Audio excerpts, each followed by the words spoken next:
I wanted to jump on today and talk a little bit about some things to look out for with healers and with healing, and also more about what I do and what I don't do. So the first thing that's on my mind is there's a lot of,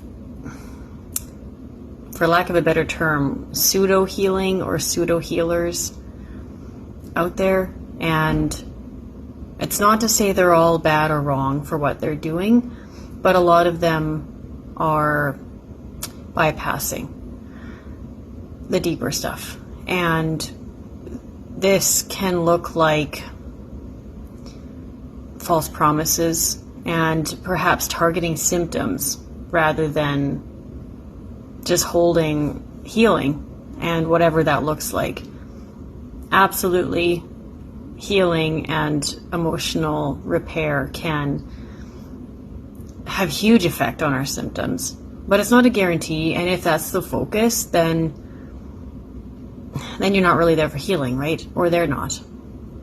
So symptom-based focuses, I don't like that. I don't resonate with that. And then to jump into a bit about my work, I think there's kind of a societal belief about kind of these alternative ways of healing now, that you have one session and you're healed, or that you have 5 sessions and you're healed, or that the healer heals you, they fix you, and that's not at all how it works. They hold space. And anybody advertising otherwise, look out for that. And anybody trying to sell you, like, fix your nervous system in 5 days or whatever, like that, that's not how it works. So I don't operate in that manner, and I don't feel that I'm here for crisis intervention, or I'm not a crisis care worker. And unfortunately, it seems a lot of people think that about the work that I do, that you only come when you're in a crisis.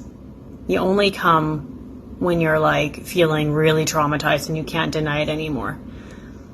And that is so far from the truth. And while I don't want to push anyone away who is in a dire state and needs help and is struggling, I'm absolutely here for that. And I'm not a crisis worker. And this work works best kind of after the fact. So you're not maybe completely horribly dysregulated all the time. You're not like in the midst of the thing. You've gone through it.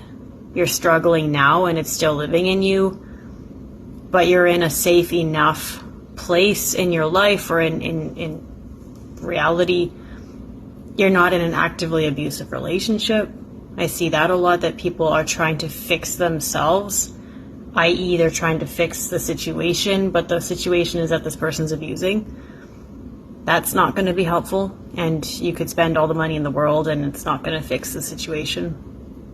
So, yeah, this isn't about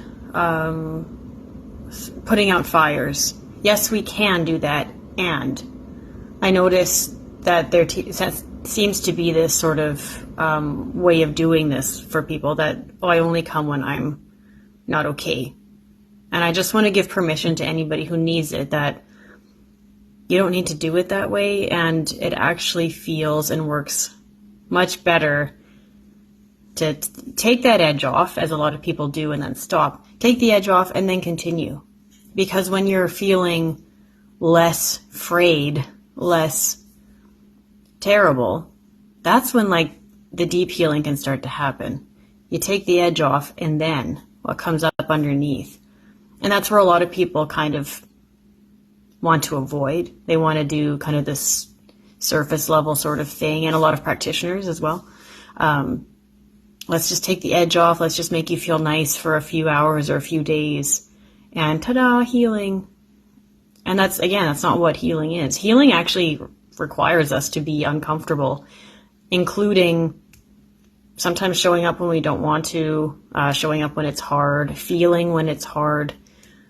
It's not about pushing or forcing again, but it does take a certain amount of willingness to just show up for whatever healing is. Healing is not just sunshine and butterflies. It's it's life. It's everything. It's all of the feelings.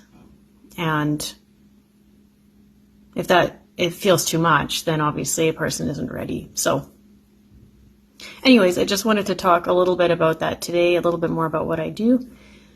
And if you're looking to work with someone like myself, I have my booking info with this post here, and you can click. It's online booking, very simple, and only available to people in Canada, unfortunately.